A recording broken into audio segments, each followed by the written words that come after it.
Fala pessoal, sejam bem-vindos novamente aqui no nosso canal. Se você gostou dos vídeos anteriores, por favor, se inscreva aí no nosso canal, deixe o seu joinha, marque os seus amigos, compartilhe as nossas publicações e faça a informação chegar ao máximo de gente possível.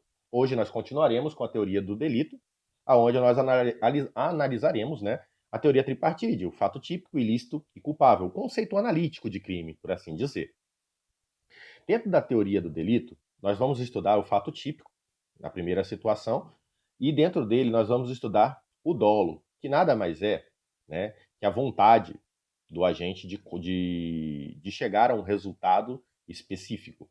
Vejamos que dentro do fato típico, que é aquele que obedece à reserva legal e obedece à anterioridade, ou seja, está escrito, está na lei. Nós vamos analisar dentro do fato típico a conduta, para a gente saber a ação ou omissão humana que, consciente e voluntária, se dirige a uma finalidade.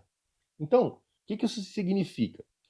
O ser humano, por ação ou por omissão, desde que ele saiba o que está fazendo, tenha consciência do que está fazendo e não haja de maneira involuntária, que precisa ter vontade própria, livre, né, de consciente daquilo que está fazendo, ele atinge uma finalidade, nós estaremos diante do dolo.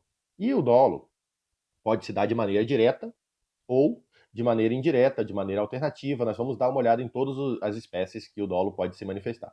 Na primeira situação do dolo direto, o agente ele busca um resultado e a vontade dele corresponde a essa busca pelo resultado e ele atinge esse resultado. Por exemplo, o João sai de casa com o intuito de matar o Pedro e ao encontrar o Pedro, o João mata o Pedro.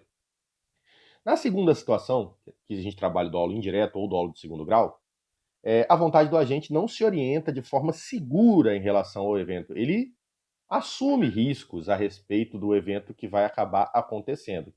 Ele tem previsão daquilo, ele tem capacidade de discernimento daquilo, mas ele acaba assumindo riscos em relação a isso. Por exemplo, o agente prevê que aquela conduta que ele está fazendo pode trazer múltiplos ou resultados plurais. Então, ele vai e dirige a sua conduta mesmo assim, querendo realizar qualquer um daqueles resultados que ele previu. Por exemplo, se ele quer que ele quer praticar uma lesão corporal ou um homicídio, ele vai lá e age de uma forma que tanto faz. Se aquilo que acontecer for uma lesão corporal ou um homicídio, ele atinge a vontade dele. Já no dolo eventual, o agente consegue prever o resultado e mesmo não querendo ele diretamente, ele assume o risco de produzir. Por exemplo, se eu estou passando em frente a uma escola e é possível que hajam crianças, né, por volta de 11 horas da manhã, por exemplo, eu vou lá e trafego acima da velocidade de maneira proposital e não freio em todas as faixas de pedestre. Eu venho cortando tudo isso aí. Se porventura acontecer alguma coisa com alguma das crianças, é óbvio que eu vou ser responsável por isso. E não venha dizer, né, que não sabia, que como que você ia saber. Ora, você está numa rua cheia de faixa de pedestre, cheia de sinalização, né, num horário que todo mundo sabe, né, convencional. As escolas terminam suas aulas, as faculdades terminam suas aulas, todas no mesmo período. Então, é previsível. Já a terceira espécie de dolo, que seria o dolo genérico, o agente pretende apenas, né, o fato descrito na norma. Ele quer só aquela ideia de ferir a letra da lei. Sendo, né, que o crime não tem uma finalidade especial para configurar. Por exemplo, ele mata alguém. Ponto. Ele não matou porque a mulher traiu. Ele não matou porque era mulher. Ele não matou porque ele queria a herança. Ele não matou com finalidade alguma. Ele simplesmente cometeu o crime. Ele matou alguém. O dolo específico, né? Ele acaba ajudando a gente com a finalidade especial dos crimes. Porque às vezes existem condutas criminosas que são tidas como crimes meio. São crimes que, que são condutas que sozinhas são um crime e quando elas adquirem uma finalidade, elas se transformam em outro crime. Por exemplo, se eu lhe constranjo, se eu lhe forço, por exemplo, a fazer algo que não é proibido ou faço você fazer algo, forço você a fazer algo que não é permitido, eu estou cometendo constrangimento ilegal contra você. Por exemplo, você está numa área de fumante, fumando, aí eu vou lá e apago porque eu não gosto de cigarro. Isso se chama constrangimento ilegal, ok? Forcei você a não fazer algo que você podia fazer. Já, se eu uso esse constrangimento ilegal para retirar de você um patrimônio, eu posso estar cometendo um roubo. Eu vou lá, boto um revólver em você, na sua direção, aponto para você e falo assim: me passa o seu celular.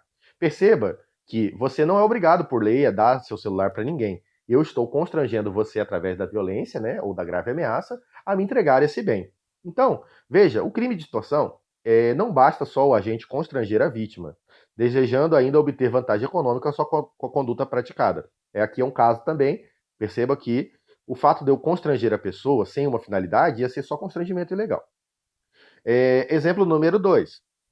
Para que se configure o crime de associação criminosa, deve haver a finalidade especial de cometer crimes. Porque senão, gente, é só uma reunião de pessoas. Para ser associação criminosa, por mais que estejam vários bandidos reunidos na minha festa de aniversário, por exemplo, se não houver essa reunião com a finalidade de nós cometermos crimes, na verdade é só uma festa de aniversário.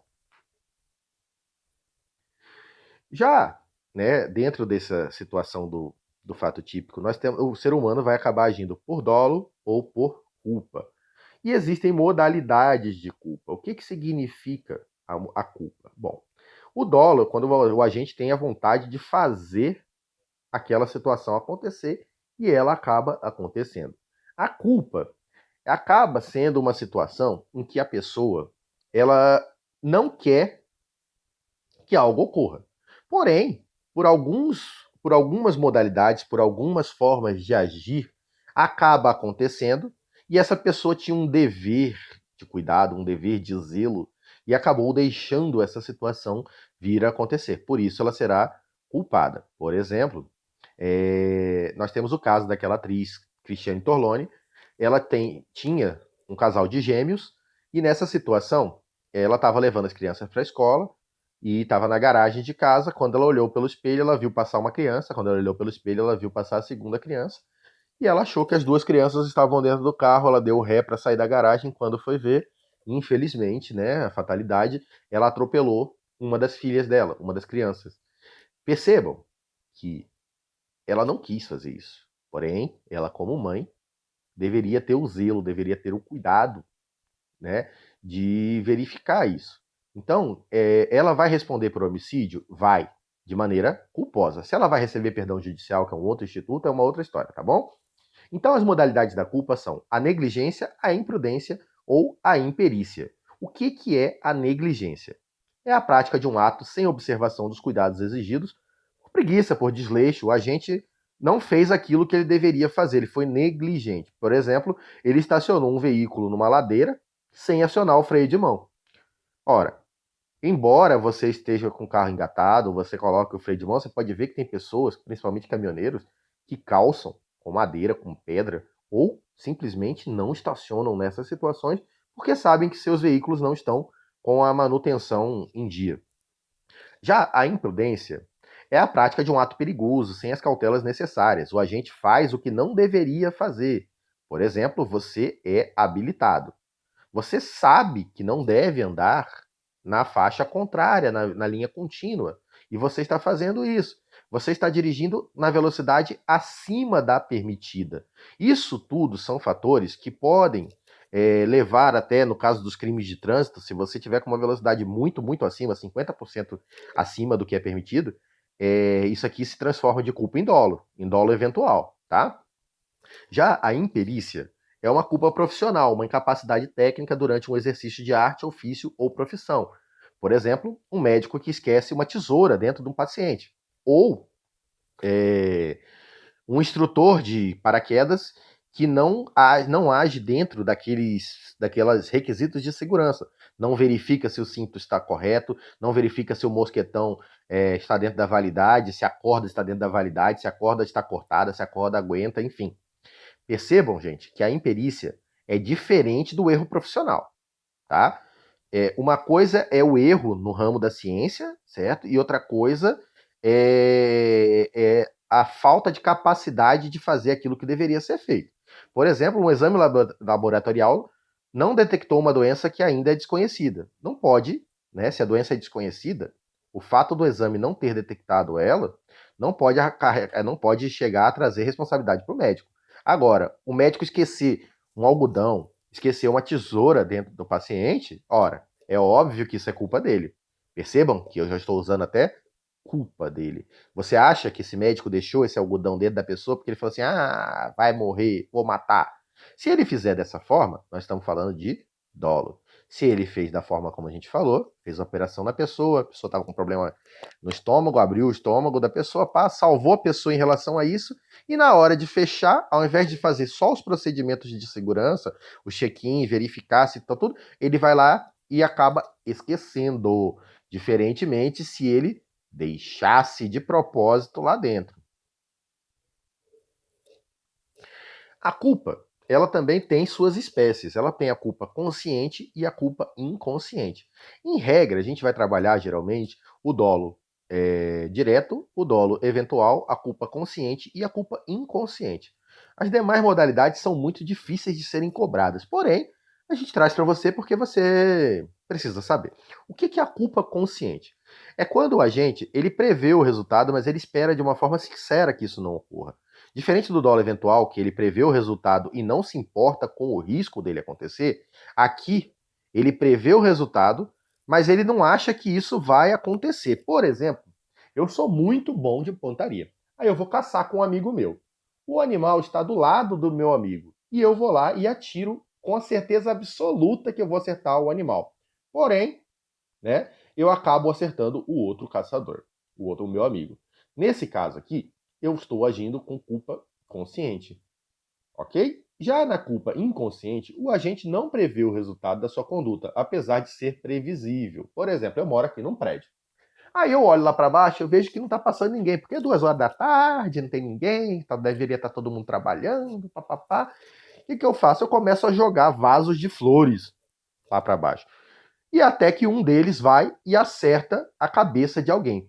Perceba que eu estou agindo com um pedacinho de cada uma das situações que nós falamos anteriormente. Por exemplo, quando eu começo a jogar os vasos de flores, eu falei que era para acertar alguém? Não. Eu falei, foda-se se passar alguém? Não.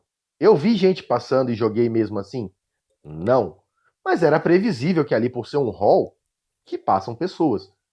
Eu fui e joguei esse vaso mesmo assim, acreditando que não passaria ninguém, porque esse horário nunca passa ninguém, e não acertaria ninguém. Porém, acabei acertando.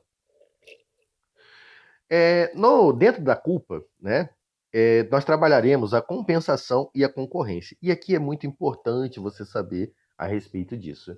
A compensação no direito penal, ela não é admitida na culpa. Então, imagina a seguinte cena. Tem 2 motoristas dirigindo de forma imprudente e causam um acidente nos quais os 2 são as únicas vítimas, certo?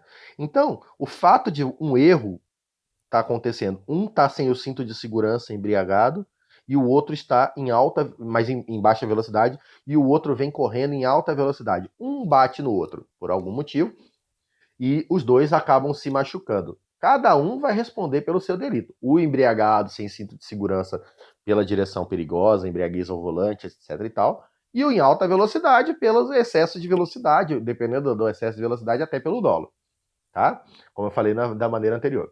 Já na situação de concorrência, aqui você precisa ver, de novo, o direito penal, ele não é um banco de compensação de erros. Não é porque o cara matou a sua filha que você tem um crédito para ir lá na família dele matar alguém, ou até mesmo ir lá e matá-lo. Se não for numa situação de legítima defesa imediatamente, você não está protegido pela excludente de ilicitude. Porém, o direito penal, trazendo algumas justificativas para alguns tipos de conduta, né? Porque são resultados de uma agressão que a pessoa sofreu, mesmo que não sendo imediata, ele trouxe algumas formas de amenizar isso aí. Por exemplo, quando da circunstância judicial, lá na hora de fixação da pena, o juiz analisa 8 requisitos do artigo 59, que são circunstâncias judiciais. Ele pode levar em conta, por exemplo, o comportamento da vítima, permitindo assim que essa pena lá no de 2 a 8 anos, ela fique mais próximo de 2 do que de 8, numa das análises, né? Nesse caso, aqui que eu fosse para vocês, de culpa concorrente da vítima, Nesse caso, basta que a vítima também tenha agido de maneira culposa, não necessitando que a vítima tenha agredido, né, o seu agressor. Então, imagina a seguinte situação. Eu estou numa balada com uma moça e eu já fiquei com essa moça algumas vezes, todo mundo sabe disso, ela já foi minha namorada durante um tempo, etc e tal. Durante a festa a gente fica se beijando, a gente fica se amassando e tudo mais. A gente tá bebendo, a gente sai dali, todo mundo feliz, ela dá tchau pra todo mundo, eu dou tchau pra todo mundo saiu dali com a mesma vontade. E nós nos dirigimos para o motel. Chegando no motel, a moça fala: não, não quero. Esse é um direito dela. Perfeitamente. E eu vou insistir e acabo tendo relações sexuais com essa moça. Eu vou ser acusado de estupro? Vou. Mas dentro da dosimetria da pena lá, na hora do juiz fixar a pena no estupro, por exemplo, vamos chutar aqui, eu não lembro a pena base do estupro, de 6 a 10 anos, vamos supor. Ok? Aqui, na hora das circunstâncias judiciais, o juiz analisará que o comportamento da vítima ajudou a chegar no resultado estupro. Porque ela foi dizendo que queria, dando a entender que queria, dando a entender que queria, dando a entender que queria, dando a entender que queria, e quando chegou no momento, ela não quis, direito dela. Porém, a conduta dela todinha foi favorável para que isso acabasse acontecendo. Poderia impedir? Poderia, desde que eu não fosse idiota e respeitasse, né? Ou ela também, se ela já soubesse que ela não queria que isso viesse a acontecer, ela poderia também ter evitado lá na festa mesmo, na hora de dar tchau, ela falava pro pessoal que queria ficar lá. Não é que justifica, não é que isso dá razão, nada justifica agredir outra pessoa, tá legal?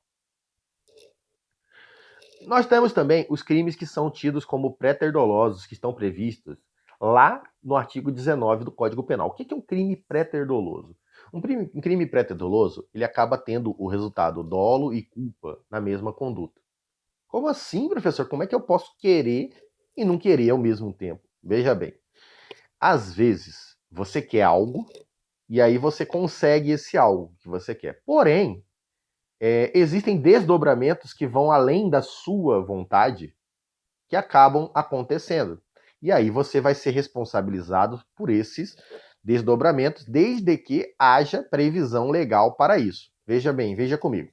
Eu tenho vontade, por exemplo, de dar um soco no Joel, né? Aí eu vou lá e dou soco no Joel, e o Joel vai, fica tonto, bate a cabeça no meio-fio e morre. Veja bem, eu quis o quê? Lesionar o Joel. Porém, deste resultado lesão, dessa lesão, acabou o resultado morte. Quando vocês forem ler os crimes lá, vocês vão ver assim, lesão corporal com resultado morte. Vocês vão ver assim, estupro com resultado morte, estupro com resultado gravidez. O que significa isso?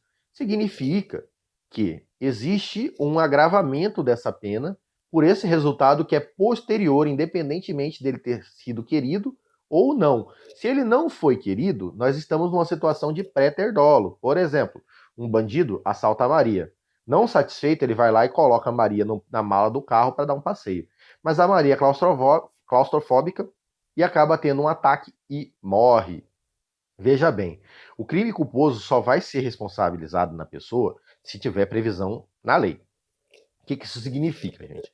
Em regra, todos os crimes do Código Penal são dolosos, ou seja, tem que ser da vontade da pessoa. Ora, se eu vou e pego algo seu emprestado e quebro sem querer, eu tenho um dever moral de te indenizar, certo? Porque não existe o dano culposo, ok? O dano só existe doloso. Quando você vai ter o crime culposo, professor? Vai estar escrito lá, homicídio culposo, lesão corporal culposa. Roubo culposo? Não está escrito. Então, não tem o roubo culposo. É isso que o artigo 18 diz pra gente. Que só existirá crime na modalidade culposa quando expressamente em lei, assim como tudo que tem no nosso Código Penal. Vamos ver aqui se lendo esse textão aqui que eu coloquei para vocês, eu deixei passar alguma coisa na explicação. No crime perda-doloso, a gente pratica um crime distinto daquele, assim, a espécie do crime qualificado pelo resultado, papapá, dispositivo legal indica quando vai ter a culpa, né? Quando o resultado é grave, caso fortuito. É isso aí. Também vamos analisar, como eu falei para vocês, que a conduta voluntária humana, né, de ação ou omissão. Quando você lê crimes omissivos, nós estamos falando de omissão. Quando você lê crimes comissivos, nós não estamos falando de ação. Então, os crimes comissivos são aqueles praticados pela ação do ser humano. Por exemplo, o matar alguém, o lesionar alguém, o furtar alguém.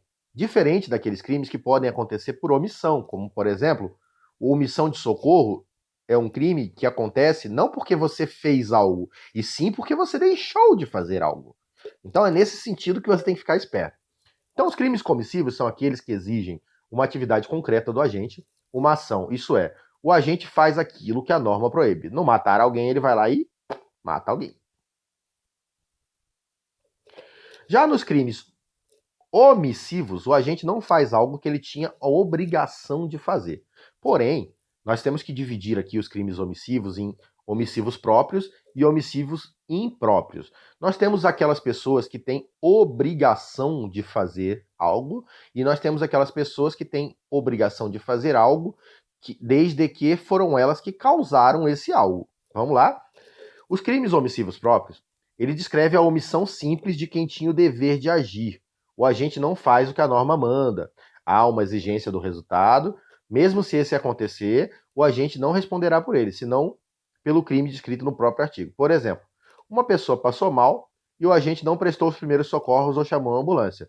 Ele responderá pelo crime de omissão imprópria, omissão de socorro. Nesse caso, mesmo se a vítima morrer, o agente não responderá por homicídio, pois apenas ele tem o dever de prestar o socorro e não o dever de evitar o resultado. Percebeu aqui? Ele não colocou, ele não envenenou a pessoa, ele não quis matar a pessoa. Ele deixou de agir para salvar a vida dessa pessoa. Então ele vai responder pela omissão própria, que é a omissão de socorro. Já nos crimes omissivos impróprios ou comissivos por omissão, o agente tinha o dever jurídico de agir para impedir o resultado. E ele não fez, ele se omitiu. Nesse caso, ele não vai responder pela omissão, ele vai responder pelo resultado que tinha. Eu trouxe alguns exemplos para vocês aqui e vocês vão estudar a figura do garantidor. Tá? O que é o garantidor? O garantidor é aquele que tem o dever jurídico de agir e impedir o resultado. Quem que é o garantidor? O garantidor ele pode se dar de algumas maneiras. Por exemplo, nós temos aqueles que têm a garantia jurídica, aqueles que têm garantia contratual, aqueles que têm uma garantia natural, né? E alguns que têm garantia judicial. O que significa isso, professor? Meu Deus, e agora? Ferrou. Ora, quando a pessoa ingressa num concurso da polícia, né, ela tem o dever de proteger a sociedade desde que ela possa, não coloque em risco a vida dela. Então, se tiver acontecendo um assalto do lado de um policial e esse policial não agir, ele responderá pelo roubo junto, porque ele tem o dever de agir. Claro, desde que ele não esteja colocando em risco a sua própria integridade. Temos também aquelas pessoas que, por exemplo, seus pais morrem e você é menor de idade. É nomeado para você um tutor, judicialmente. Esse tutor deixa de te dar comida. Essa pessoa vai começar a responder por esse abandono de incapaz. Veja que essa pessoa, embora não seja seu parente, não seja seu pai, não seja sua mãe, judicialmente essa pessoa foi colocada como um garantidor para você, porque você é um incapaz.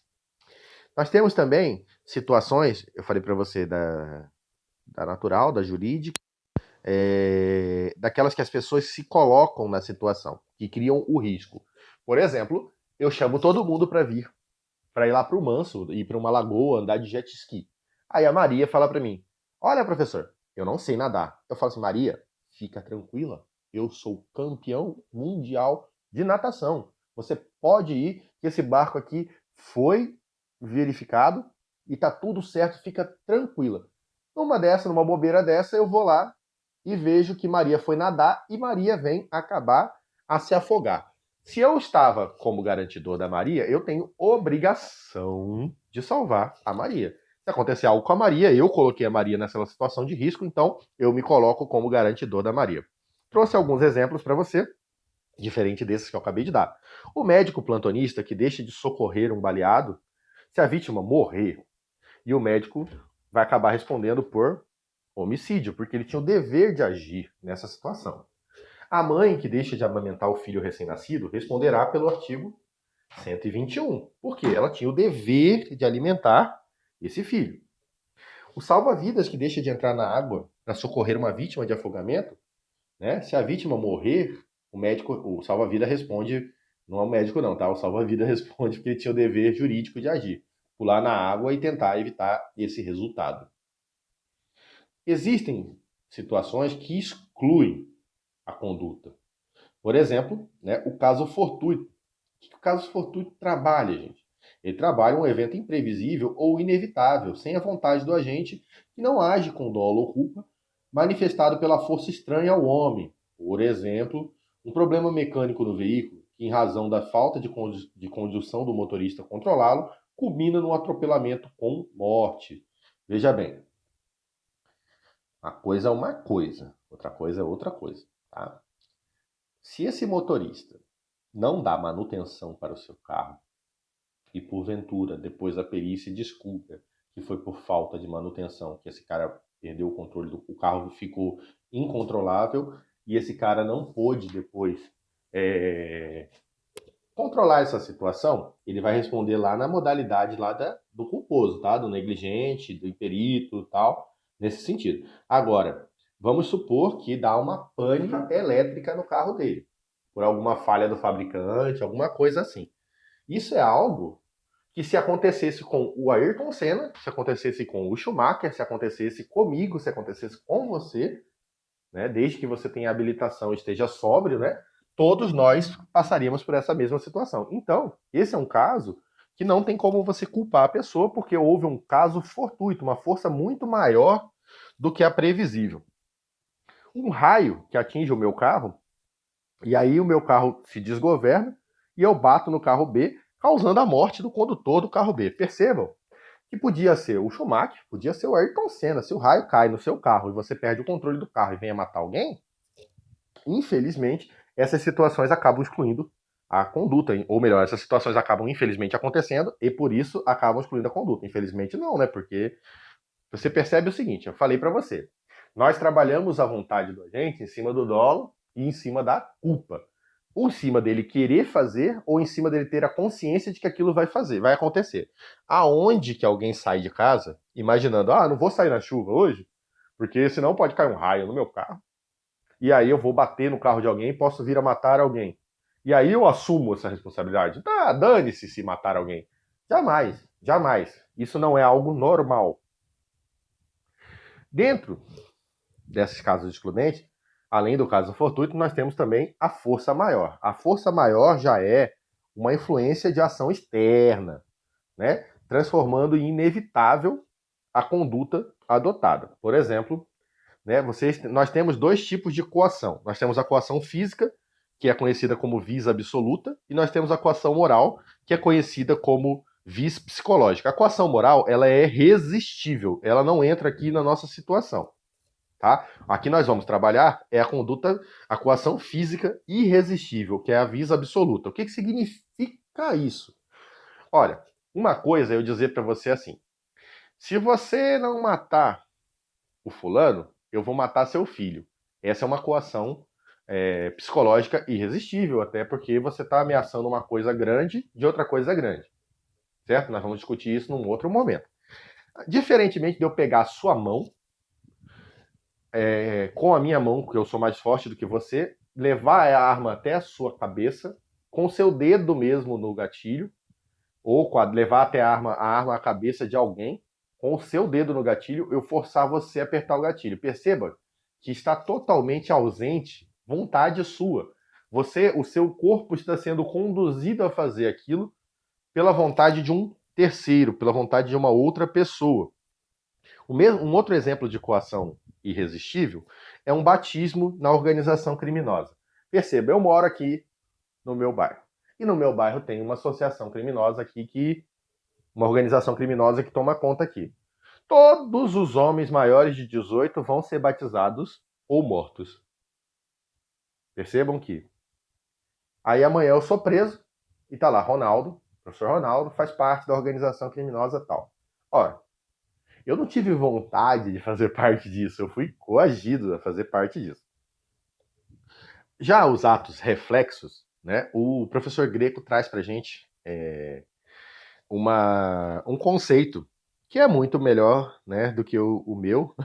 Então eu acabei trazendo em aspas aqui, porque, né, tem coisas que não adianta você querer superar também, né, todas as explicações. Então é melhor você se render, aceitar e apresentar para os alunos, até para que vocês também não fiquem achando que tudo sai da minha cabeça, né? Então vamos lá. O que são atos reflexos? O Greco traduz para a gente isso aí seguinte: há situações em que o nosso organismo reage de determinados impulsos. Em virtude disso, pode advir lesões ou danos. É o caso daquele que, ao colocar o fio de seu aparelho de som na tomada, recebe uma pequena descarga elétrica e, num efeito reflexo, ao movimentar seu corpo, atinge outra pessoa, causando-lhe lesões, não podendo imputar a este o resultado em face da inexistência da conduta. Sem a conduta humana dolosa ou culposa, não há fato típico, a não ser, e não se pode falar em crime. O que são atos reflexos? Lá, sabe o médico quando dá o martelinho no seu joelho que você chuta? Então, se você chutar e acertar a boca do médico, né, quebrar os dentes dele, perceba que você não pode ser culpada por lesão corporal. Tá certo? Então, vamos ver aqui o exemplo que eu trouxe, uma observação que eu trouxe para vocês aqui.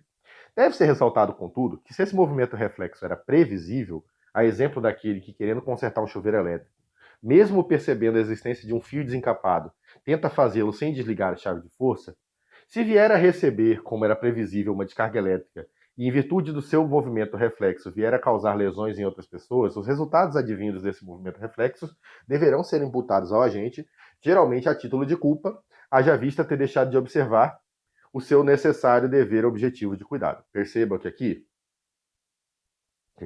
nessa observação, nós temos um eletricista. Esse eletricista, ele é um garantidor dos serviços elétricos, por isso você está contratando ele, ué. Se você soubesse fazer, você fazia você. Essa pessoa, quando ela vai na sua casa realizar um ato profissional, um ofício dela, um dever, né? Ela tem que tomar determinados cuidados. Então, quando essa pessoa tem determinadas obrigações de cuidados, e pela falta de cuidado dela é que nasceu o ato reflexo, ela será responsabilizada, porque, é claro, ele não fez aquilo porque ele falou, eu quero levar um choque hoje. Mas ele, como o especialista, ele é capaz de prever, diferente da Dona Maria que está ali embaixo segurando o banquinho para ele mexer no chuveiro dela. Se porventura ele vai e toma um choque e cai em cima da Dona Maria e quebra as pernas da Dona Maria caindo nela, ele vai responder por lesão corporal culposa, desde que fique comprovado isso através da perícia. Tá legal? E os estados inconscientes? Esses aqui, acabei de falar para vocês, né? Lá atrás a gente falou, vocês devem ter estudado na escada de Miranda, que a vontade deve ser livre, o agente capaz, o objeto possível e a forma respeitada.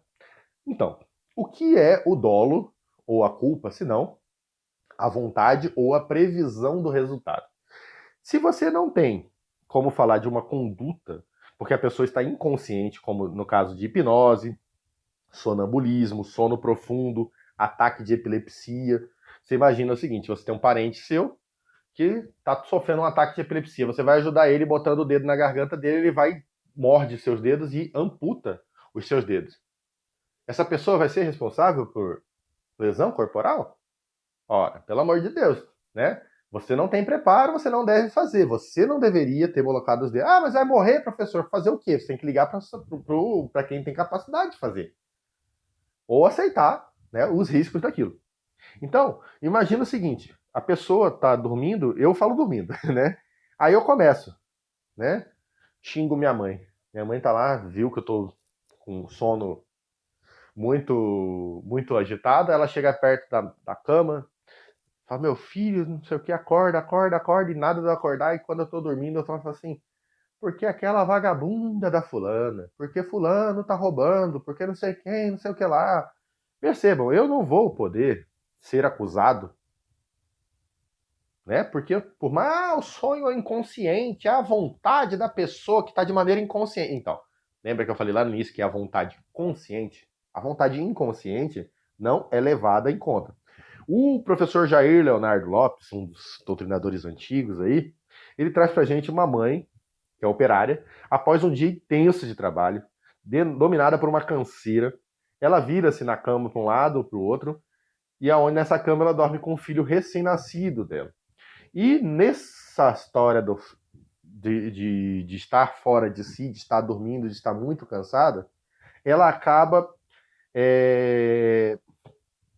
sufocando esse filho ou empurrando esse filho e fazendo com que ele caia da cama, entenderam? Então, nesse sentido, é isso que eu quero que você consiga compreender. Que se não houver consciência, se não houver vontade da pessoa, essa pessoa provavelmente terá como excluída a sua conduta. E eu vou encerrar por hoje aqui a nossa aula, para que ela não fique muito extensa. E aí, na semana que vem, a gente volta com teoria do delito. Espero finalizar na semana que vem. Eu vou passar para vocês uma atividade em apartado aqui a respeito de garantidores, tá legal? Até a próxima, semana que vem a gente volta e termina esse assunto. Até já, até mais.